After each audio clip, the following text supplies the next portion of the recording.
Imagine cutting your risk for fatal heart disease by 50%, slashing your chances of Alzheimer's by 65%, and significantly extending your lifespan with a simple practice that's been around for thousands of years. Now, these aren't exaggerated claims. They're findings from rigorous research on regular sauna use, one of medicine's most overlooked therapies. I'm Dr. Hashmi, nephrologist and obesity medicine specialist, and today I'm going to be talking about how sauna therapy can potentially transform your health, protect your kidneys, and extend your lifespan.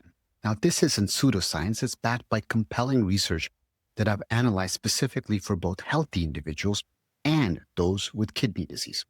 So let's dive into this fascinating science behind this ancient practice and discover why it deserves serious consideration in your health strategy. Before we begin, I always have to emphasize this. This video is for educational purposes always. You want to make sure you talk to your doctor, especially if you have any medical conditions, including kidney disease, before starting any new health practice, including sauna use. So in terms of what you can learn from today's video, we're going to talk about a number of topics. First, what are the physiological changes that occur during sauna use? Number two, the research-backed health benefits, particularly for cardiovascular and kidney health. Number three, what are the different types of saunas and what are their unique advantages? Number four, what are specific protocols that research shows are most effective? Number five, special considerations for people who have kidney disease. Number six, what are the safety guidelines and contraindications you need to know about? And number seven, what are practical ways to incorporate sauna therapy into your routine? Now, this topic sits at this fascinating intersection of traditional wellness practices and modern medical science. As both a nephrologist and obesity medicine specialist, I find this emerging research on heat therapy's metabolic and cardiovascular benefits absolutely compelling. So let's begin with part one. What happens in your body when you step into the sauna? So when you enter a sauna, your body immediately begins responding to heat stress in ways that remarkably resemble exercise. So here's what happens physiologically. Immediately during your session, your heart rate starts to increase significantly. Studies show that an average of 65 beats per minute, it jumps up to around 100 beats per minute. Your blood vessels, they dilate dramatically, increasing blood flow throughout your body. Your core body temperature rises, triggers a cascade of adaptive responses. Your sweating starts. So in other words, you begin to sweat heavily as your body works to maintain that crucial temperature homeostasis. Now, these immediate responses create what researchers sometimes call a passive cardiovascular workout.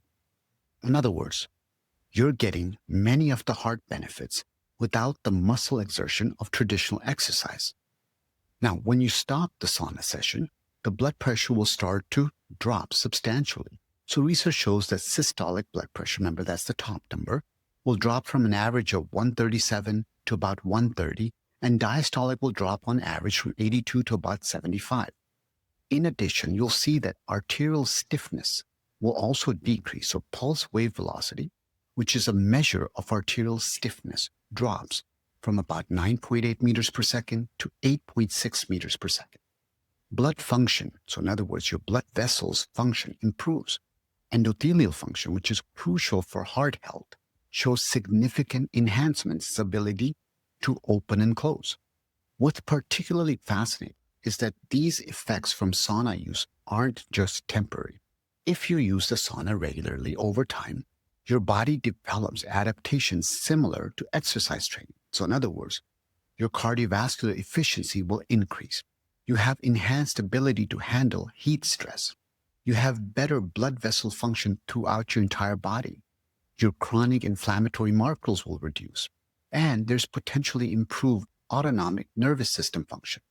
Now, these physiological adaptations explain why sauna therapy isn't just about relaxation or temporary relief, which I love, by the way, but it represents a legitimate health intervention with substantial research backing its effects. So now, let's look at the specific health benefits that research has uncovered. The research on sauna benefits is extensive, and it continues to grow rapidly. Here are evidence-based benefits that should make all of us consider this ancient practice. Cardiovascular benefits. Perhaps the most robust research comes from heart health. A landmark study followed middle-aged Finnish men for decades, and what they found was that those who used sauna 4 to 7 times per week had a 40% lower risk of all-cause mortality, a 50% lower risk of cardiovascular mortality, and a 65% lower risk of Alzheimer's disease and dementia. And these aren't marginal improvements, they are substantial risk reductions that actually rival many of the medications out there. Studies measuring specific cardiovascular markers have shown that flow-mediated dilation, in other words, this is a measure of how well your blood vessels are. This increased from 5.6% to 10.9% after just 8 weeks of therapy. Arterial compliance improved from 0.06 millimeters squared per millimeters of mercury to 0.09. Mean arterial blood pressure reduced from 83 to 78. These objective measurements help explain why sauna use correlates with such impressive reductions in heart health. Inflammatory and metabolic benefits. Sauna use shows promising effects on inflammation and metabolism. High sensitivity C-reactive protein, which is a key inflammatory marker, it decreases by 1.66 milligrams per liter over 11 years in regular sauna users. Leukocyte counts or white blood cell counts reduced by 0.49, indicating lower systemic inflammation. And then there are all sorts of studies showing that there's actually improved insulin sensitivity. This anti-inflammatory effect may actually be one of the key mechanisms behind sauna's multiple health benefits, as chronic inflammation is the underlying cause of many disease processes. Then on top of the heart benefits, the metabolic benefits, the inflammatory benefits, there are respiratory benefits, particularly for steam rooms with higher humidity. What you find there is there's improved mucociliary clearance. Basically, it's the lungs' natural clearance system. And you'll see that this can actually translate into symptom relief for asthma, for bronchitis, and there's also enhanced respiratory or lung muscle function. Then there's stress reduction and mental health, which I love the most. So beyond the physical benefits, sauna therapy appears to positively impact mental health. There's a reduction in stress hormone levels. There's improved sleep quality, enhanced relaxation response, potential mood improvements through increased endorphin release. What's particularly interesting is how these benefits compare to exercise. Now, nothing is going to replace exercise, but heat therapy appears to activate many of the same beneficial pathways and can be especially valuable for individuals who have limited mobility or exercise capacity due to health conditions. So now, let's explore the different types of sauna experiences available and their relative benefits. Not all saunas deliver the same experience or benefits. So let's start with the first one, Finnish saunas. These are the traditional Finnish sauna is what most people picture when they hear the word sauna. Temperature in them is about 70 to 100 degrees Celsius. It's about 158 to 212 degrees Fahrenheit. Humidity is very low, 10 to 20%. The mechanism is that air is heated, typically by rocks on a heater. Benefits, this is the most extensively studied, has the strongest cardiovascular benefits, and improves endothelial function and reduces arterial stiffness. This is the type that's used most in the literature surrounding longevity and cardiovascular research. And what's fascinating is that Finnish studies show that there's dramatic mortality reductions that start to occur very quickly with regular use. Then there's the infrared saunas. These are very common. This is a more modern approach that uses infrared light to heat the body directly. Temperature is lower, typically 45 to 60 degrees or 113 to 140 degrees Fahrenheit. Humidity is about ambient room humidity. The mechanism is infrared radiation heats the body directly rather than heating the air. Now the benefits. Similar heart benefits at lower, more tolerable temperatures than the Finnish version. And it may be better for those who find traditional saunas too intense. Also, you can get these infrared radiation saunas easily into your home. Now, infrared saunas are gaining popularity because they provide similar benefits at more comfortable temperatures, so they're far more accessible. Then, of course, there's the steam rooms. Now, technically not saunas, but they offer similar heat exposure benefits. Temperature, 104 to about 122 degrees Fahrenheit. Humidity is very high, it's 100%. Mechanism is that the steam heats the room and creates high humidity. And the benefits are this is particularly good for respiratory conditions, improves that mucociliary clearance, which may help with congestion and respiratory symptoms. Comparative effectiveness. When Finnish saunas have essentially the most extensive research backing, all three approaches offer significant benefits. And which one you choose may depend on personal comfort. Some find dry heat to be too challenging. Others, from a temperature tolerance perspective, infrared saunas are generally more comfortable for beginners. Specific health goals, respiratory versus cardiovascular benefits. And of course, the most important is availability. Now, for cardiovascular and longevity benefits, remember, Finnish saunas have the strongest evidence, but infrared saunas appear to offer similar advantages at more tolerable temperatures. The key is finding which option you're going to use consistently.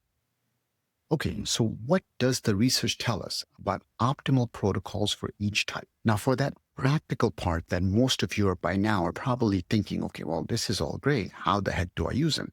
So let's take a look at research-backed protocols. Let's start with the Finnish one first. So Finnish sauna protocol. Frequency in studies, 4 to 7 times per week for maximum benefits. Finnish studies showed 50% reduced heart disease using this frequency. Duration, about 20 to 30 minutes each session. Temperature was 70 to 100 degrees Celsius, which is about 158 degrees to 212 degrees Fahrenheit. Humidity was 10 to 20%. Recovery allowed 5 to 10 minutes of cooling if you're going to do any repeated sessions, but really, one session is plenty in terms of 20 to 30 minutes. Infrared saunas. Frequency, 3 to 4 times per week. Duration, 30 to 45 minutes each session. Now, you can do it longer due to the fact that it's lower temperature. And temperature is what? 45 to 60 degrees Celsius, which is about 113 to 140 degrees Fahrenheit. Recovery, similar cooling period as Finnish sauna, but once again, doing one session 3 to 4 times per week is plenty. Steam room protocol. Frequency, 3 to 4 times per week. Duration, 15 to 20 minutes. You can do it shorter because of the fact that there's higher humidity. Temperature is about 40 to 50 degrees Celsius. Humidity is 100%, and recovery has similar cooling period. So, getting started safely. If you're new to use, please start gradually, build your heat tolerance. Maybe start with 5 to 10 minutes. Choose lower temperatures. Gradually increase the duration as your heat tolerance improves. Stay hydrated before, during, and after. And, of course, if you have any symptoms, dizzy, nauseated, or just uncomfortable, exit immediately. A crucial insight from research is that consistency is far more important than intensity. Regular, moderate sauna sessions provide more benefit than occasional intense sessions. The impressive health outcomes we're seeing in studies came from people who made sauna use a regular part of their lifestyle. Now, as a nephrologist, I want to address a question that many of my patients ask. How does sauna therapy affect kidney health specifically? So let's get into this. As a kidney specialist, I really want to know the impact of sauna and could it be used. The good news, though, is that research shows that sauna bathing appears to be safe for different stages of kidney disease with some very important caveats. So, there's a recent study published in the European Journal of Clinical Investigation, and this examined both cross-sectional and longitudinal over time associations between sauna use and kidney function. And the findings were encouraging. There wasn't any significant changes, especially negative changes in GFR. There wasn't any concerning changes in serum creatinine or sodium levels. And There was no increased risk of chronic kidney disease with repeated or frequent sauna use over a 25.7-year follow-up period. So this suggests that for most patients with stable kidney disease, sauna therapy is likely safe when proper precautions are taken.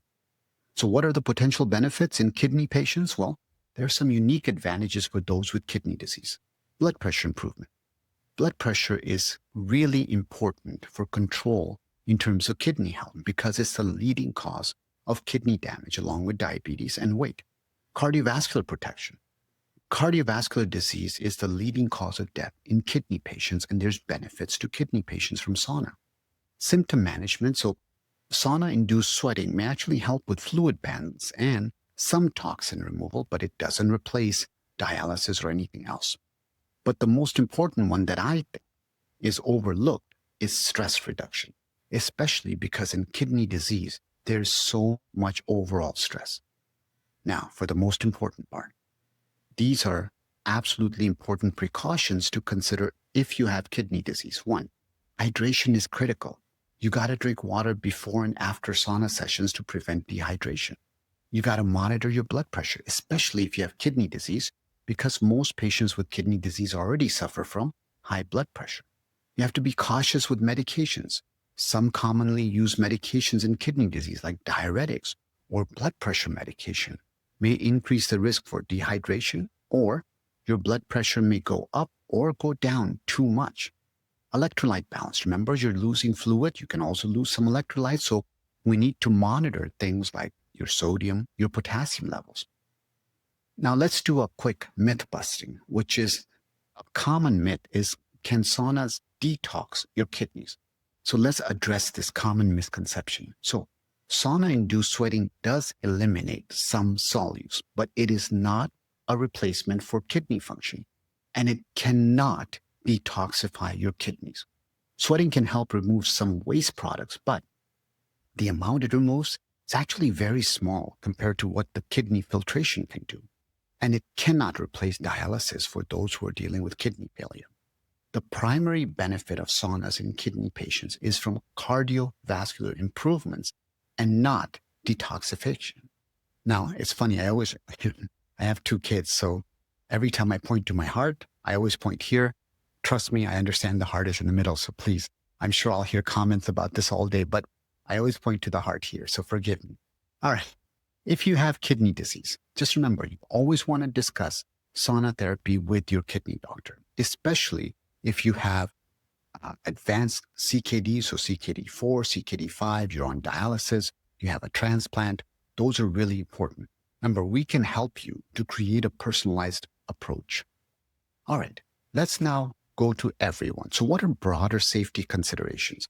Well, sauna is pretty safe for most people, but there are important exceptions that everyone should be aware of. One, absolute contraindications, when to avoid saunas. If you have unstable angina, in other words, chest pain that is unable to be controlled, that's new, that's worsening, that occurs at rest. If you've had a recent heart attack in the last couple of months, if you have been told you have severe aortic stenosis, or you have any other cardiac issues, heart failure, if you have uncontrolled high blood pressure, of course, if you're pregnant, absolutely a no. If you suffer from fluid issues, meaning you get dehydrated very quickly, and of course, if you drink alcohol, you never want to combine alcohol and a sauna use. Now, caution is always advised. If you have heart disease, talk to your heart doctor. If you got controlled high blood pressure, talk to your doctor. Diabetes, remember, heat can improve insulin sensitivity, which means your blood sugars could go low. If you have advanced kidney disease, talk to your kidney doctor. Multiple sclerosis, heat can actually temporarily worsen those symptoms. And of course, if you have certain skin conditions, those can get worse by heat, so talk to your skin doctor. Now, for medications, remember, if you're on diuretics, they increase the risk of dehydration. Beta blockers, they might affect your body's ability to adapt to heat. Anticholinergics, they can reduce sweating and, of course, increase the risk of overheating. Vasodilators could actually cause excessive blood pressure drops. And antipsychotics can impair temperature regulation. So these 5 categories are very important to discuss with your doctor. Now, this isn't a comprehensive list. And once again, your individual health situation might include other considerations. So you got to talk to your doctor. All right. So how do you incorporate sauna into your routine? Well, just remember a few basics. First, before sauna, try to drink at least 500 to 600. So at least about 2 good cups of water 1 to 2 hours before. Avoid any heavy meals 1 to 2 hours before your sessions. Medications, you always want to take them as prescribed, but be aware of heat-related interactions I just mentioned. Alcohol, absolute no-no before and during your sauna use. Health check. Look, if you feel unwell, feel fatigued, just skip the session. And during your sauna, have body awareness. Listen carefully to your body. Exit if you feel dizzy or nauseated or uncomfortable. Sip water if you need it. And, it's a good idea that to sit on a lower bench if you're new to saunas because heat rises. So lower benches are going to be less intense. Breathing wise, look, breathe normally. Don't try to fight the heat. And mindfulness, this is a great time for relaxation, for meditation, just to clean your head. And then after your sauna, remember, cool down gradually. Try to avoid temperature changes that are extreme. Once again, rehydrate. Drink 500 mils to 1,000 mils, which would be 1 liter. And you can use an electrolyte solution to get those electrolytes back. Don't forget to rest. Don't forget to shower. And once again, if you have patients who are dealing with kidney disease, or if you or somebody went into a sauna and were having heavy clothing, don't forget to monitor those electrolytes and replace them. And then remember, starting your sauna practice, many gyms, spas, community centers have saunas. And if you're thinking about the home, there are infrared saunas that are more affordable than built-in versions. You want to make sure consistency is the most important part of this. Start gradually and have regular, consistent use. The goal is very simple. Make sauna a sustainable part of your health routine. And for most people, this means finding a balance between frequency, duration, and temperature that feels challenging, but is not overwhelming. All right, so let's bring all of this together. Let's wrap up with what are the most important points about sauna therapy. First, the evidence is compelling. Regular sauna use is associated with significant reductions in cardiovascular risk, 50% lower cardiovascular mortality, improved blood vessel function, and potentially longevity benefits. Frequency matters more than intensity, consistency. So the greatest benefit is from regular use 3 to 7 times weekly, not occasional intense sessions. And all types of saunas have benefits. Finnish, infrared, and steam rooms all have health advantages. Remember, the most studied is Finnish saunas. They have the most extensive research. Now, kidney-wise, they are generally kidney-friendly. Sauna therapy appears safe for most kidney patients, but you need proper hydration and you got to talk to your kidney doctor. And remember, this is not a replacement for medical care. Sauna complements but doesn't replace other practices like sleep, exercise, gratitude and kindness, meditation, stress reduction, proper diet, and of course, proper medical treatment. And make sure with this and anything else, start gradually and adapt it based on your comfort and your health status. The key is intelligent implementation. Sauna therapy isn't a miracle cure, but the research suggests it's another valuable tool that you can complement with your other health efforts. So whether you're focused on prevention, managing a chronic condition like kidney disease, or simply looking to optimize your well-being, check out the research into sauna therapy. So I hope you found this deep dive into sauna therapy helpful. If you have questions about how heat therapy might fit into your specific health situation, always talk to your healthcare provider. And if you've already tried sauna therapy, how did it work for you? Let me know in the comments below. And I always end the videos the same way. Remember, practice kindness to yourself through self-care and to others so that we can make this world just slightly better. Thank you for joining me today and on this journey, and I'll see you guys next time.